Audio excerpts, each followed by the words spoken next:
Hi అండి. శ్రోతలకు నమస్కారం. ఈరోజు మీరు వినబోయే నవల 'చిగురాకులు'. నందుల సుశీలాదేవి గారు రచించారు. గోధూళి వేళ పడమటి దిక్కు కుంకుమ రంగు చిక్కగా పులుముకొంది. పక్షుల కిలకిలా రావాలు, సరస్సులో నుండి వీస్తున్న చల్లని పిల్ల కెమ్మెరలు మనసుకి ఆహ్లాదకరంగా ఉన్నాయి. కోతకు తిరిగిన చేలం నుంచి పైరుగాలి సన్నగా వీస్తోంది. కోనేటి పావంచాల మీద అస్తమయ బింబానికి అభిముఖంగా నుంచుని దోసిలితో నీటిని వదులుతూ బండి చప్పుడు విని గొడ్డువైపు చూశాడు సురావధాని. కంకర్ రోడ్డు మీద దుమ్ము ఎగరగొట్టుకుంటూ వేగంగా పోతోంది సాయబు గుర్ర బండి. బండిలో వెంకటాచయనుల రెండో కొడుకుని గుర్తుపట్టాడు అవధాని. సుందరానికి వెనకగా లీలగా చీరకొంగు రెపరెపలాడింది. ఎవరబ్బా అనుకుంటూ తేరిపారా చూసేసరికే కనుచూపు మేర దాటిపోయింది బండి. పెద్ద వీధిలో ఎత్తరుగుల మండువా ఇంటి ముందాగింది బండి. సుందరం దిగి విమలకు చెయ్యందించి దింపాడు. బండివాడు 2 బెడ్డింగుల్ని పెట్టెల్ని లోపల పెట్టాడు. సుందరం గబగబా బూట్లు విప్పి సాక్సు తీసేసి వేగంగా లోపల ఇంట్లోకి నడిచాడు. ఎండలో ఆరేసిన మడిబట్టల్ని విప్పుకుంటున్న సుభద్రమ్మను చూసి అమ్మా అన్నాడు కొంచెం ఆవేశంగా. నాయనా వచ్చావరా చిట్టి అంటూ చేతిలో బట్టల్ని వదిలేసి ముందుకొచ్చారావిడ. తల్లికి పాదాభివందనం చేశాడు సుందరం. ఎంత చిక్కవరా తండ్రి అంది ఆవిడ కొడుకు శిరస్సును తాకుతూ. నాన్నేరమ్మా వెనక పెరట్లో కొబ్బరికాయలు దింపు తీస్తున్నారు. ఒరే పోలయ్య చిన్నబ్బాయి వచ్చాడని మీ కామందుతో చెప్పిరా. సుందరం తల వంచుకుని అమ్మా విమలను తీసుకునొచ్చాను. నిర్ఘాంతపోతున్న తల్లి మొహం చూడకుండా సావిట్లోకి నడిచాడు. నమస్కరించిన విమలను దూరంగా ఉండే దీవించింది సుభద్రమ్మ. వెంకట చైనులు పెరటు తలుపును తోసుకుంటూ వచ్చాడు. వచ్చేవరా చిటిగా పరీక్షలు బాగా ఇచ్చావు కదా ఎవరది అన్నాడాయన చత్వరం కళ్ళని చికిలిస్తూ. సరస్వతత్తయ్య కూతురు విమల నాన్న. పోన్లే మంచి పని చేశావు. సెలవులు 4 రోజులు నీతో ఉంటుంది అన్నాడు చైనులు. సుందరం తలెత్తి చూశాడు. గంభీరమైన తండ్రి మొహంలో అతనికి ఏ భావమూ స్ఫురించలేదు. ముందు సావిడిని ఆనుకుని పెద్ద మండువా, 2 పక్కలా ఒక్కొక్క గది, వెనక మిగిలిన ఇల్లు. పాలేరొచ్చి విమల సామాను ఓ గదిలో పెట్టాడు. బెడ్డింగ్ విప్పేసి పరిచింది విమల. గదికి ముందు గుమ్మం మండువాలో కొంది, వెనకింకో గుమ్మాన్ని ఆనుకొని చిన్న పెరడుంది. ముందు తలుపు దగ్గరగా నొక్కి వెనక గుమ్మం తెరిచింది. ఆ పెరటి నిండా బంతి మొక్కలు, గొబ్బి మొక్కలు బంగారపు రంగులో మెరిసిపోతూ అరచేతి వెడల్పు ముద్దబంతి పూలు విరగబూసున్నాయి. పచ్చటి గొబ్బి పూలు సగం రాలిపోయాయి. మూలగా తుప్పగా అల్లుకుపోయిన నీలి డిసెంబరం మొక్క ఆకులు కనిపించనన్ని పూలు పూసింది. ప్రయాణం బడలికని మనస్సులో చికాకుల్ని ఒక్క క్షణంలో మరిచిపోయింది. ఓహో పూలు అన్నీ పూలే. మనస్సంతా ప్రశాంతంగా ఉంది. సూట్ కేసు తెరచి సోపు తీసింది. మెళ్ళో రాళ్ల నెక్లెస్సు వాచి తీసి అలమరాలో పెట్టింది. టవల్ భుజం మీద వేసుకుని గది వెలుపులకొచ్చింది. సుందరం ఎదురొచ్చాడు. విమల మా ఇంట్లో పైపులవి ఉండవు రా, నీకు నీళ్లు తోడిస్తాను. సుందర్రావు మరీ ఎక్కువ మర్యాద చేస్తే నేను చాలా మొహమాట పడాల్సి వస్తుంది. నువ్వు రానవసరం లేదు, నేను తోడుకుంటానులే అంది విమల. నూతిలో చేద విసరబోతున్న విమలను చూసి గట్టిగా అరిచింది సుభద్రమ్మ. అమ్మాయి నీకెందుకు, నువ్వు వదిలే, రామి తోడిస్తుంది. వసేవు రామి, ఓసారి బాల్చి కడగవే, ఆ పిల్ల ముట్టుకున్నట్లుంది. విమల చేద బయట పెట్టింది. ఈ పని మనిషి తనకంటే పవిత్రురాలన్నమాట. కిందటేదికి కొరుక్కుంటూ తల వంచుకుని నిలబడింది. కొంచెం దూరంలో సుందరం పాదాలు కనిపించాయి. రామిచ్చిన నీళ్లతో త్వరగా మొహం కడిగేసుకుంది. ముఖం తుడుచుకుంటూ గబగబా వెళ్ళిపోయింది. గదిలోనికి వెళ్లి బెడ్డింగ్ మీద వాలిపోయింది. అలసటగా కళ్ళు మూసుకుంది. ఎవరో తలుపు తట్టిన చప్పుడు విని మొహం పమిటితో తుడిచేసుకుని చటుక్కున లేచి కూర్చుంది. 2 చేతులతోటి కాఫీ టిఫిను పట్టుకుని సుందరం లోపలికొచ్చాడు. అదేంటి నువ్వు తీసుకుని వచ్చేస్తున్నావే అంది విమల. ఆమె దగ్గరగా ప్లేటు గ్లాసు పెట్టి కొంచెం దూరంలో కింద కూర్చున్నాడు సుందరం. తర్వాత మెల్లగా అన్నాడు. విమల మన సిటీలో ఎట్లా ఉన్నా ఎవరూ పట్టించుకోరు, కానీ ఇది పల్లెటూరు. అందులో కోనసీమ నడిమధ్యలో ఈ ఊరుంది. ఈ స్పుట్నిక్ యుగంలో కూడా ఇంకా కొన్ని చాదస్తాలు పోలేదు. నువ్వు అన్నింటికీ అడ్జస్ట్ అవ్వాలని నేను ప్రార్థిస్తున్నాను. విమల మ్లానంగా నవ్వింది. లేదు సుందరం, నేను అసలు ఈ పల్లెటూళ్ళలో పద్ధతులు చూడాలని కదా వచ్చింది. ఈ చాదస్తాలు సనాతన పద్ధతులు నన్నేం బాధించవు, నువ్వేం బాధపడకు. సుందరం లేచి నుంచుని విమల నేనొకసారి పొలానికి వెళ్ళి అన్నయ్యకు కనపడి రావాలి. నువ్వు కాసేపు రెస్ట్ తీసుకో. కావాలంటే సావిట్లో బీరువాలో బుక్స్ ఉన్నాయి, తీసుకో అంటూ తలుపు దగ్గరగా నొక్కి వెళ్ళిపోయాడు. విమల కళ్ళు మూసుకుని ఒత్తిగిలి పడుకుంది. కను చీకటి పడుతోంది. లైట్ వేసుకోలేదా అమ్మాయి గారు అంటూ రామి కూతురొచ్చి స్విచ్ వేసింది. కరెంటు ఆ ఊరుకుందని అంతవరకు గమనించలేదు విమల. ఆ పనిపిల్లని పరకాయించి చూసింది. కాళ్ళకి మట్టిలు పెట్టుకుని నల్లటి ఛాయ్తో కళకళలాడుతున్న 12 ఏళ్ల పిల్ల.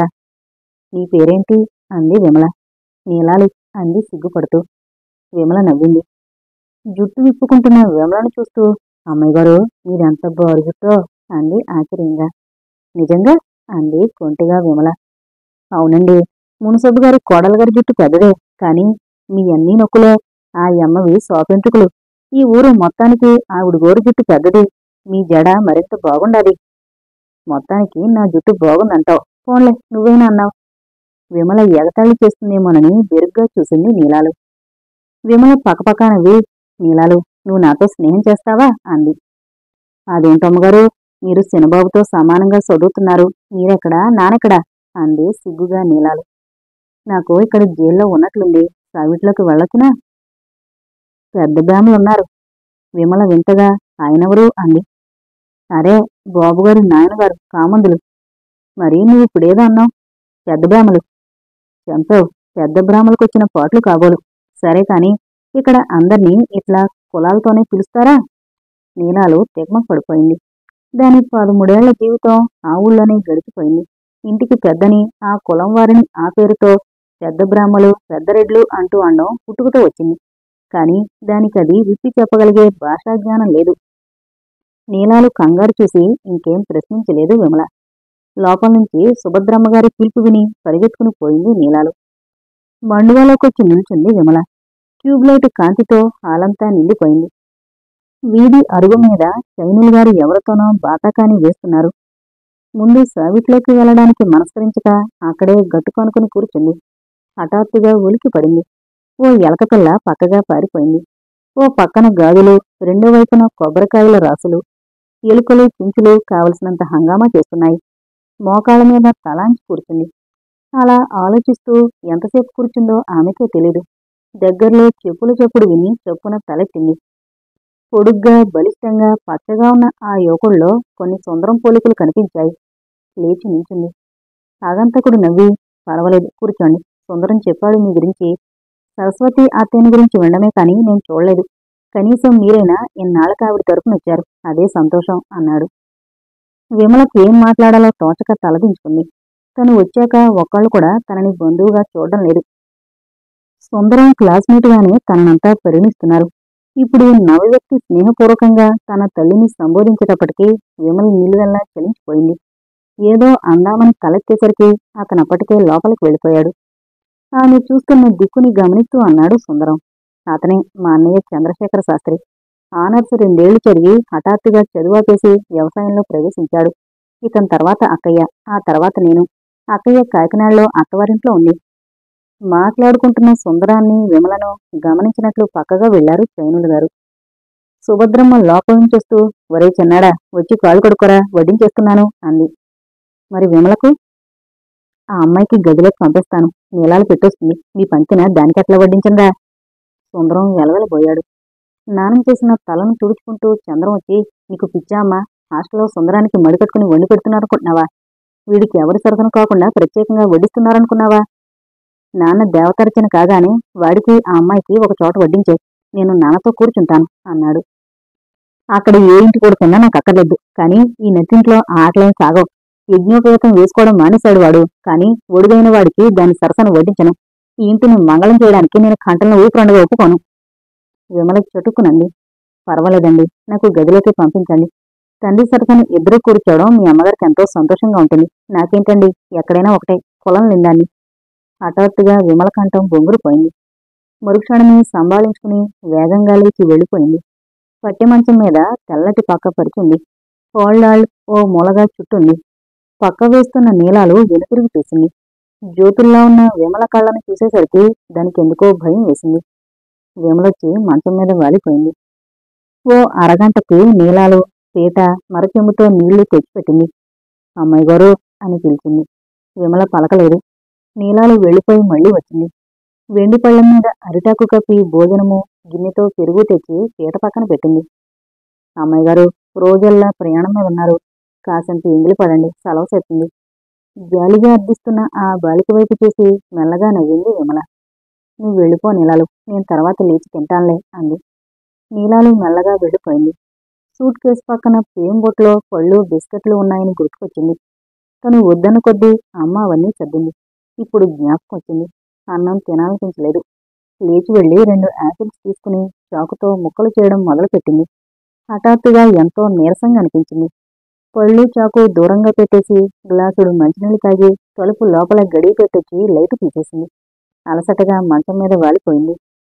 ఎవరో తలుపు మెల్లగా తడుతున్నారు. బద్ధకంగా కళ్ళు తెరిచింది. ఎండ తీక్షణంగా లోపలికొస్తోంది. వాచి చూసుకుంది. పావుదుకో 8 అవుతోంది. టవల్తో మొహం తుడుచుకుని తలుపు తీసింది. గుడ్ మార్నింగ్ అన్నాడు నవ్వుతూ సుందరం. మార్నింగ్. లోపలికి అడుగుపెట్టిన సుందరం మొదటగా రాత్రి పెట్టి వెళ్లిన భోజనం వైపు దృష్టి మళ్లించాడు. సుందరం మొహంలో బాధ గమనిస్తూ అంది విమల. భోజనం చేద్దామనుకుంటూ ఉండగానే నిద్ర ముంచుకొచ్చేసింది. ఇప్పుడొచ్చింది మెలకువ. సుందరం నిట్టూర్పు ఆపుకుంటూ లోపలికొచ్చి కుర్చీలక్కుని కూర్చున్నాడు. రామి బకెట్తో నీళ్లు తీసుకొచ్చి వెనక పెరట్లో పెట్టింది. పేస్టు బ్రష్ తీసుకుని విమల అక్కడికి వెళ్ళింది. మొహం తుడుచుకుంటూ వచ్చేసరికి గదిలో సుందరం పక్కన ఇంకో అమ్మాయిని చూసింది. 15, 16 ఏళ్లు ఉంటాయి. పల్లెటూరి మోటుదనంతో ఆకర్షణీయంగా ఉంది. మెళ్ళో నల్లపూసలు, కాళ్లకు మట్టెలు. ఒక్క క్షణం ఆమెను గమనించి టాయిలెట్ బాక్స్ ముందు కూర్చుంది. జుట్టు వేలితో సర్దుకుని నుదుట కుంకుమ దిద్దుకుంది. మంచి అందమైన పిల్లని తీసుకొచ్చావే బావా అంది కళ్ళు తిప్పుతూ ఆ అమ్మాయి. సుందరం నవ్వి విమల వైపు తిరిగి, విమల, ఈ పిల్ల మా పెద్ద మేనమామ కూతురు సీత. దీని భర్త కాకినాడలో ఇంజనీరింగ్ చదువుతున్నాడు అన్నాడు. సీత వెంటనే అంది, అసలు నన్ను ఇద్దరు బావలను ఎవరికొకరికి ఇద్దామనుకునేవారు. పెద్ద బావికి కాపురానికి రాకుండానే పెళ్ళం చచ్చిపోయింది. దాంతో ఆనవాయితీ తప్పించి చిన్నబావికి చిన్నతనంలోనే పెళ్లి చేయలేదు. పెద్దయ్యాకనేమో చదువుతోనే కాని పెళ్ళాన్ని పొమ్మన్నాడు. పోని పెద్ద బావని చేసుకుందామంటే ఆ పిల్ల ముక్కు ముఖం ఎరగకపోయినా ససేమీరా మళ్లీ పెళ్ళొద్దన్నాడు. లేకపోతే ఇంటి కోడలు అయ్యేదాన్ని. విమల నిర్ఘాంతపోయి చూస్తూ కూర్చుంది. 16 ఏళ్లున్నాయి. పెళ్ళయింది. ఆ పిల్ల మాట తీరు తీసేసరికి విమలకు నోటమాట రాలేదు. ఆ మాటలు వింటుంటే శరీరమంతా సిగ్గుతోనూ జుగుప్సతోనూ జలదరించిపోయింది. ఇంకా మాట్లాడితే ఏమంటుందోనని లేచి వెళ్లి నీలాల్ని పిలిచి పాలు తీసుకుని రమ్మంది. వావల్టీని కలుపుతున్న విమలను చూస్తూ సీత అంది, అదేంటి కాఫీ తాగవు? పల్లెటూళ్ళలో ఉంటూ మేమంతా కాఫీ లేని రోజు గడపలేము. నీకు అలవాట్లేదు? బుట్టలో నుండి గాజు ప్లేట్లు తీసి బిస్కెట్స్, ఆపిల్ ముక్కలు వేసి సుందరం ముందొకటి సీత ముందొకటి పెట్టింది. నీలాల్ని 2వ బుట్టని లోపలికి తీసుకుని వెళ్లమని చెబుతూ, అవి కేవలం పళ్ళు మాత్రమే, దానికేం వంటలేదు, లోపల పెట్టు అంది. సీత మళ్లీ కల్పించుకుని ఏదో మాట్లాడబోయింది. విమల సుందరం వైపు తిరిగి, నీకు పేపర్ వస్తుందా అంది ఇంగ్లీష్లో. సాయంత్రం వస్తుంది అని జవాబిచ్చాడు సుందరం.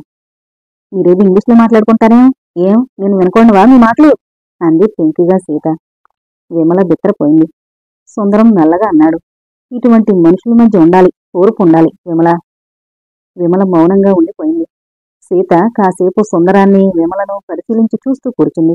నీలాలు డిసెంబరం పూలు, గొబ్బి పూలు తెచ్చి విమల ముందు రాశిగా పోసింది. మాలగడుతూ నిశ్శబ్దంగా ఉండిపోయింది విమల. సుందరం లేస్తూ, విమల, నేనా వీధిలోకి వెళ్ళొస్తాను. విమల తలెత్తి, ఈ ఊళ్ళో పోస్టాఫీస్ ఉందా అని అడిగింది. నీకేమన్నా కావాలా? కవర్లు కావాలి, వచ్చేటప్పుడు తీసుకొస్తావు కదూ. సుందరం వెళ్ళిపోయాక సీత విమల దగ్గరగా వచ్చి కూర్చుంది. నువ్వు సుందరం బావ చదివేది ఒకటేనా? విమలకు ఒంటి మీద తేళ్లు జెరులు కాకినట్లయింది. సీత ఏకవచన ప్రయోగం ఆమెను చికాకు పెట్టింది. కోపాన్ని తమాయించుకుంటూ, దయచేసి నన్ను మన్నించండి అంది. సీతమొహం ఎర్రబడింది. బావుందమ్మా, మీ షోకులు మాకు తెలియవు. అయినా నిన్నెందుకు మన్నించాలి? మీ అమ్మ డాక్టర్ అవ్వచ్చు, డబ్బు బాగానే సంపాదించుండొచ్చు. కానీ మొగుడు చచ్చాక ఇంకొకరిని కట్టుకుంటే నీ పుట్టావు. మాకు సమాన పాయాలో ఉన్నావనా నిన్ను పూజించి మన్నించడానికి? విమలకు కళ్ళు తిరిగాయి. ఆ పిల్ల 21 సంవత్సరాల వయసులోనూ అటువంటి సంఘటన ఎదుర్కోలేదు. ఎవరూ ముఖాముఖిన ఇంత అవమానపరిచింది లేదు. విమల మొహం పాలిపోయింది. సీత వైపు తిరిగి, ముందు కణించి శీఘ్రంగా వెళ్ళిపోండి అంది. విమల ఎర్రబారిన కళ్లను, కంఠంలో తీవ్రతను గమనించి సీత సణుక్కుంటూ మెల్లగా లేచి వెళ్ళిపోయింది. అవి శారదాయాక్టు అమల్లోకొచ్చిన రోజులు. సరస్వతి ఓ రోజున స్కూల్ నుండి రాగానే మేనమామ దిగులుగా ఉండడం చూసింది. 10 ఏళ్ల సరస్వతిని చూస్తుంటే విశ్వనాథానికి అంతులేని ఆవేదన, ఏమీ చేయలేని నిస్సహాయత అలుముకున్నాయి. ఇలా రామ్మ అని పిలిచాడు. సరస్వతి వచ్చి విశ్వనాథం ఒళ్ళో వాలిపోయింది. అమ్మా, మీ ఊరు వెళతావా అన్నాడు లాలనగా. ఎందుకు మావయ్య అంది సరస్వతి. జవాబు ఇవ్వలేకపోయాడు విశ్వనాథం. స్వంత ఊరంటే పెద్ద మమత లేదు సరస్వతికి. 8 ఆడపిల్లల్ని 3 మగపిల్లల్ని పెంచుతూ చీటికి మాటికి పిల్లల మీద విసుక్కుంటూ మరీ ప్రాణం విసిగిపోయినప్పుడు చావబాదే తల్లిని గురించి మధుర స్మృతులు లేవు. పెద్దలు గడించిన ఆస్తిని గుణిస్తూ సంధ్యావందనం చేసుకుంటూ ఎప్పుడైనా 2 శ్లోకాలు వల్లించుకుంటూ వీధి అరుగు మీద కూర్చుని తకిలీతో యజ్ఞోపేతం ఒడుక్కుంటూ ఉండే తండ్రిని తలచుకున్నా ఆమెకి మమత కలగదు. 5వ ఏట మేనమా వచ్చి నాతో వస్తావటే సరసు అనేసరికి టక్కున ఒప్పేసుకుంది. బ్రహ్మ సమాజపు సిద్ధాంతాలు విశ్వనాథం గారి మీద బాగా ప్రసరిస్తున్న కాలమది. మతం మార్చుకునేటంత ధైర్యం చేయలేదు, కాని సంస్కార భావాలు మాత్రం అలవరుచుకున్నాడాయన. స్వభావ సిద్ధంగా శారీరకంగా బలహీనత కలవాడు. వాలుకుర్చీలో పడుకుని వీరేశలింగం గారిని, రఘుపతి వెంకటరత్నం గారిని తలచుకుంటూ మురిసిపోయేవాడాయన. పిల్లల్లోని లోటు ఆయన్ని బాధించలేదు, కాని శ్యామలాంబగారు మాత్రం పిల్లలంటే ముచ్చట పడిపోయేది. కాకినాడ కాలేజీలో లెక్చరర్గా ఉద్యోగం చేస్తూ జీవితంలో ఒడిదుడుకులు లేకుండా కాలం గడిపేవాడాయన. 5 ఏళ్ల మేనకోడల్ని స్కూల్లో చేర్పించి ఆ పిల్లని సరోజినీదేవి అంతటి దాన్ని చెయ్యాలని ఆరాటపడేవాడు. కాని 10 ఏళ్ల సరస్వతికి పెళ్లి చెయ్యాలన్న తొందర కొద్దీ సరస్వతి తల్లిదండ్రులు పిల్లను పంపేమని కబురు పెట్టారు. విశ్వనాథం ఎంత వాదించినా ఎంత మొత్తుకున్నా లాభం లేకపోయింది.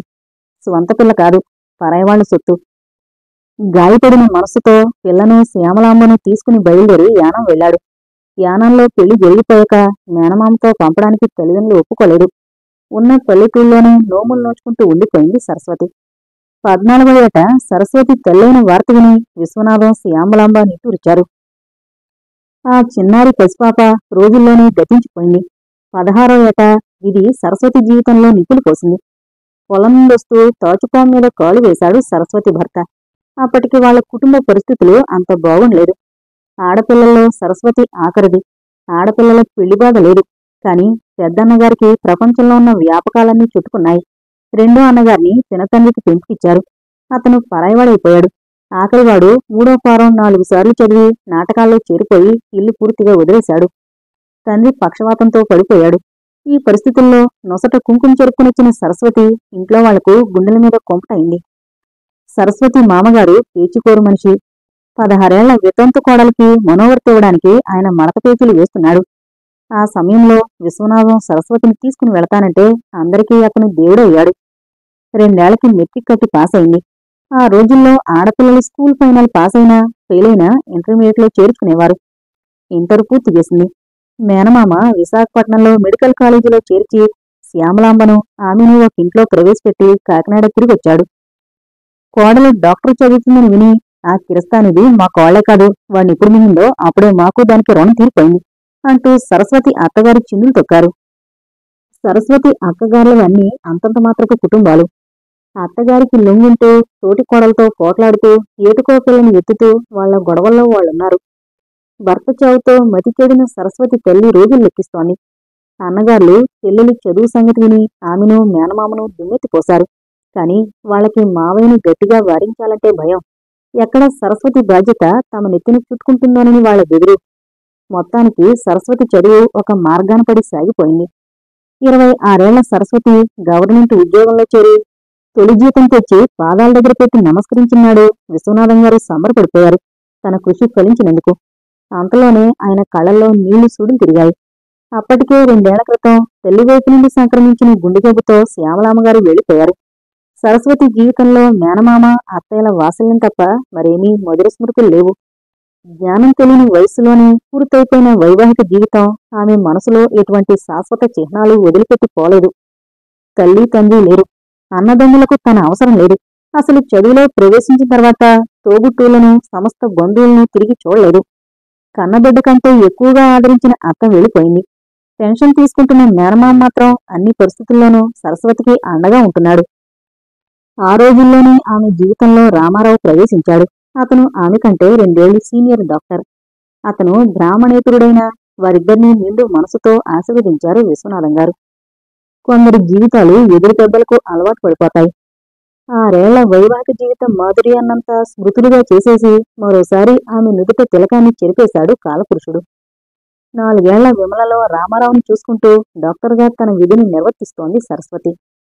సాంఘికంగా దేశంలో అనేకమైన మార్పులు జరిగాయి. 49 ఏళ్ల సరస్వతి యుగసంధి కాలపు ప్రతినిధి. 21 సంవత్సరాల విమల నవీన నాగరికతకు చిహ్నం. కూతురి జీవితం ఆర్థికంగా బాధపడవలసిన అవసరం లేనంత గడించింది డాక్టర్ సరస్వతి.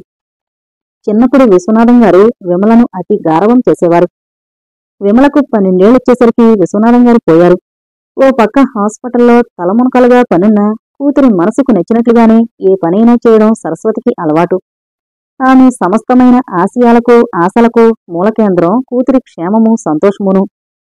సుందరాన్ని తల్లికి పరిచయం చేసినప్పుడు తల్లి ముభావంగా ఉండడం గమనించింది విమల. మాటల సందర్భంలో సుందరంతో తమకు గల చుట్టరికం తెలుసుకున్న విమల అతని తల్లిలో సంచలనం గమనించింది. ఆ రోజు భోజనం చేస్తుండగా ఆమెంది, సుందరరావుతో ఎక్కువ స్నేహం చెయ్యొద్దు విమల. తన స్నేహాలకి తన ఊహలకి ఏనాడూ ఆమెకి తల్లి ఎదురు చెప్పలేదు. సుందరం సరస్వతి రెండో అన్నగారి కొడుకుని తెలుసుకుంది విమల. చిన్నతనం నుండి విమల సంస్కారవంతుల శిక్షణలో పెరిగింది. తాతగారు తల్లి తనకు ఉగ్గుపాలతో సంస్కారం రంగరించి పోశారు. సరస్వతి కూతురి దగ్గర తన జీవితం ఏమీ దాపరకం ఉంచలేదు. పుట్టినప్పటి నుండి హైదరాబాదు విడవలేదు. సిటీ వాతావరణం. తన ఇంటికి వచ్చే డాక్టర్లు, తల్లి సన్నిహితులు, తాతగారి స్నేహితులు ఏనాడు తమని తప్పుపట్టలేదు. అసలు తన తల్లి రెండో వివాహం చేసుకోవడం, తన తండ్రి కులం వేరైన సంగతి అనుచితమైనవేమోననే ఊహైనా ఆమెకు అతీతమైంది. అటువంటి నాగరికుల మధ్య విమల పెరిగింది. సుందరం వాళ్ల ఊరు ఆహ్వానించినప్పుడు తల్లి వారించింది. వద్దమ్మా విమల, అది నేను పుట్టి పెరిగిన ఊరు. సుందరం తండ్రిని మా చిన్నాన్నగారికి దత్తతిచ్చారు. ఆ ఊళ్ళో ప్రతి వ్యక్తి నన్నెరుగును. నీకంతగా పల్లెటూళ్ళు చూడాలనుంటే ఇంకెక్కడికైనా వెళ్ళు, కాని సుందరం వాళ్ల ఊరు మాత్రం వద్దు.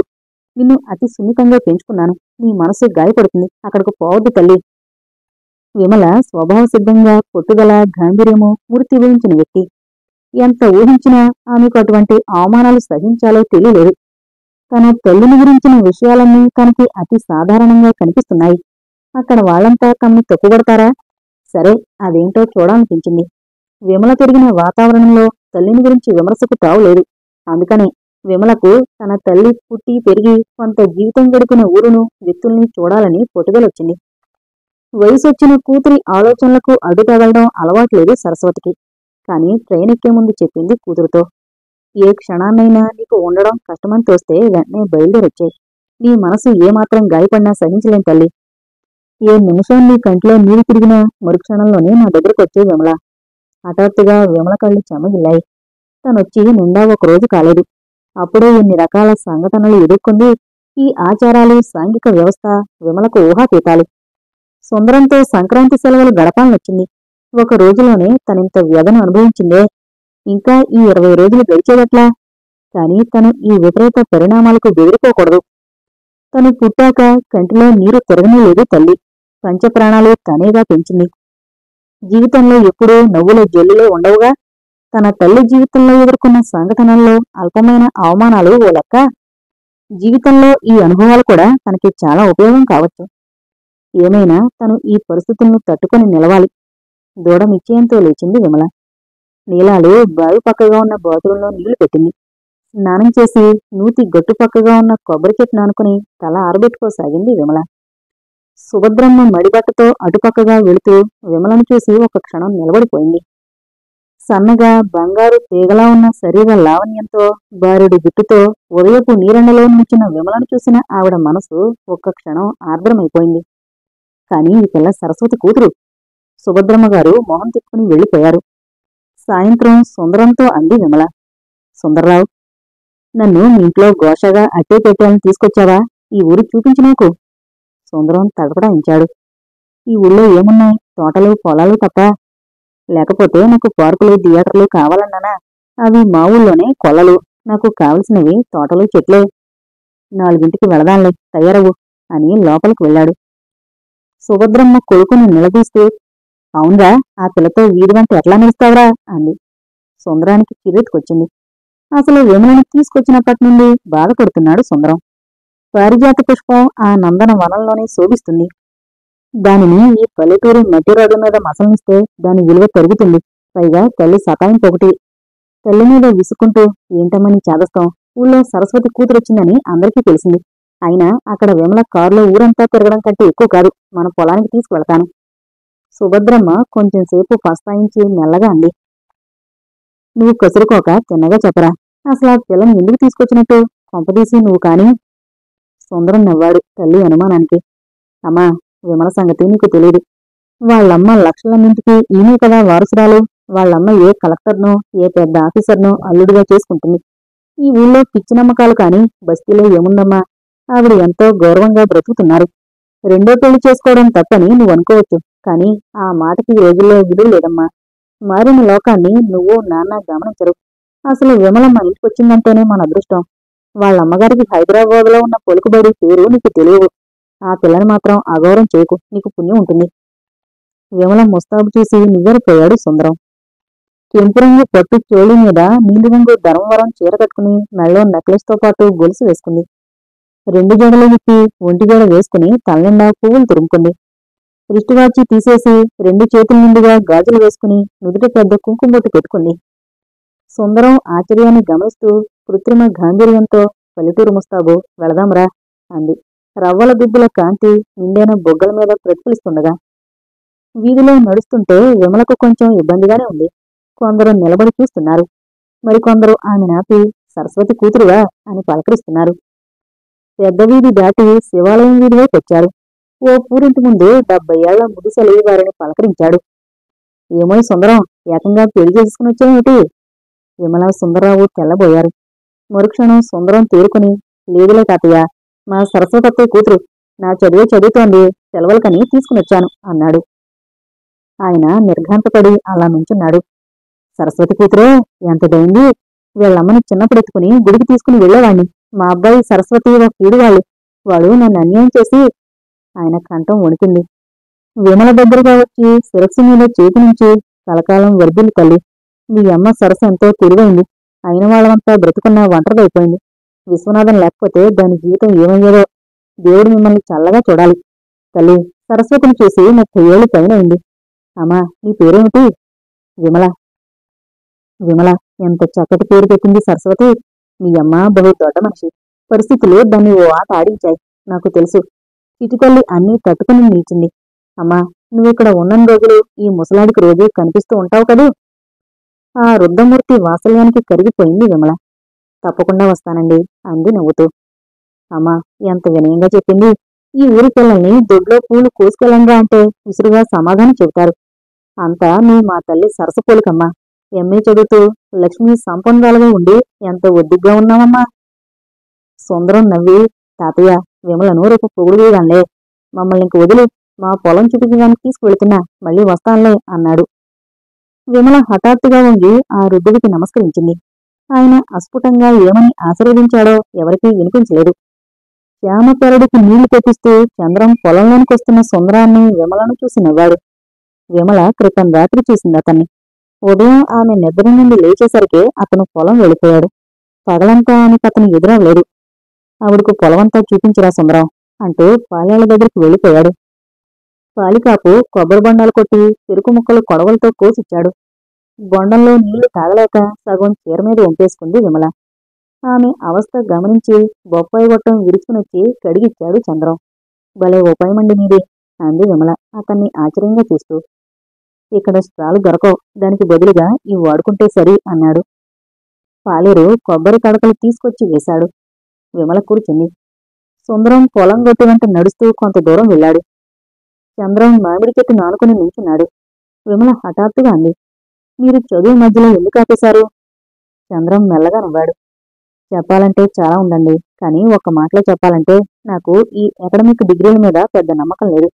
వాటి వల్ల జ్ఞానం లభిస్తుందనుకోవడం కూడా సాహసమవుతుంది.